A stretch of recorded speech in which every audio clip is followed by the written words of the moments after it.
joining me now, we got him, I'm glad, Joel Pollak, Senior Editor-at-Large for Breitbart. Joel, pleasure to speak to you, sir, and welcome aboard.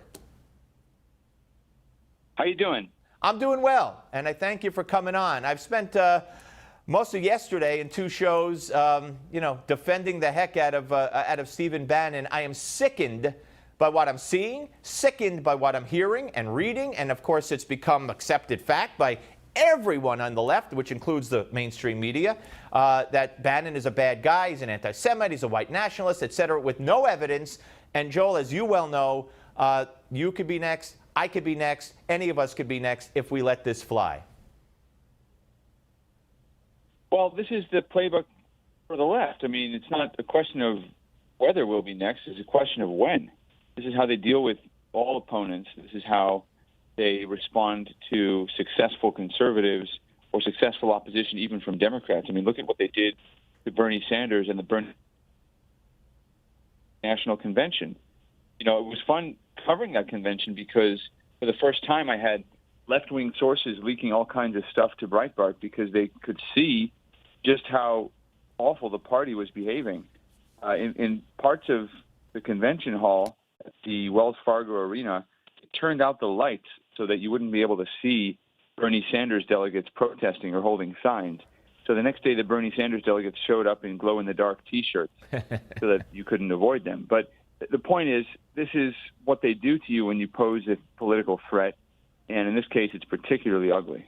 It is particularly ugly. And, you know, this premise that he's an anti-Semite and the example that they use that Breitbart is anti-Semitic, the site, of course, is this one story which they don't tell you was written. We have the headline. We're putting the headline up, and I put the headline up over and over because every left-wing media nut job puts this up. Bill Kristol, Republican spoiler, renegade Jew.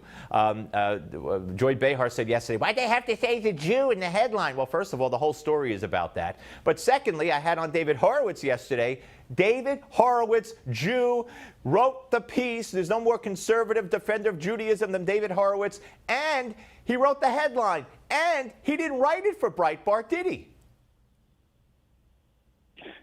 Well, he wrote it for Breitbart, but we didn't solicit the piece. He submitted it, and he wrote the headline himself. Okay, he told me that it was on his site. It was on his site, that he wrote it for his site, and then you guys wound up with it somehow. But that's what he told me yesterday. That's why I asked the question.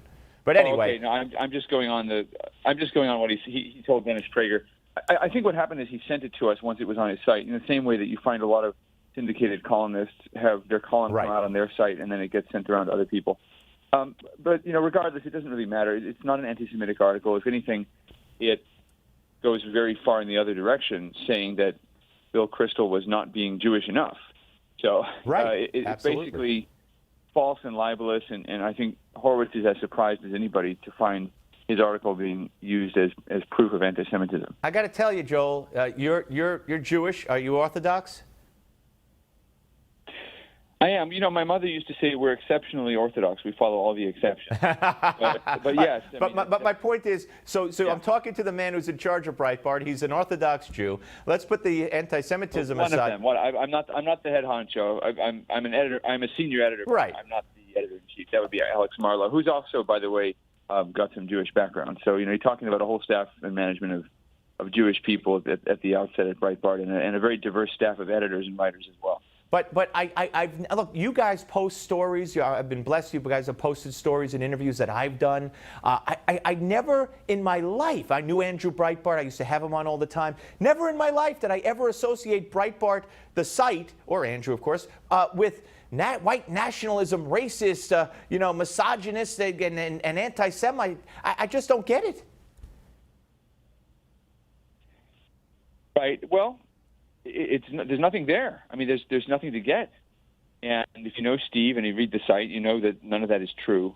But they are trying to basically destroy Steve and to use Steve to get to Trump, and to use it all to get to Trump's voters, actually, because the voters have rebelled against the media and rebelled against the left. And 61 million people knew all about Trump's politically incorrect language and knew all about the things he had been accused of doing, and they said, we want to change anyway. And they showed up at the polls and they threw out the left. Well, listen, Joel, I appreciate you coming on. Sorry it's such a short time. We had a little trouble getting you. I hope you'll come back and give our regards to Steve Bannon, because obviously we're not buying into the garbage. Thank you so much, sir.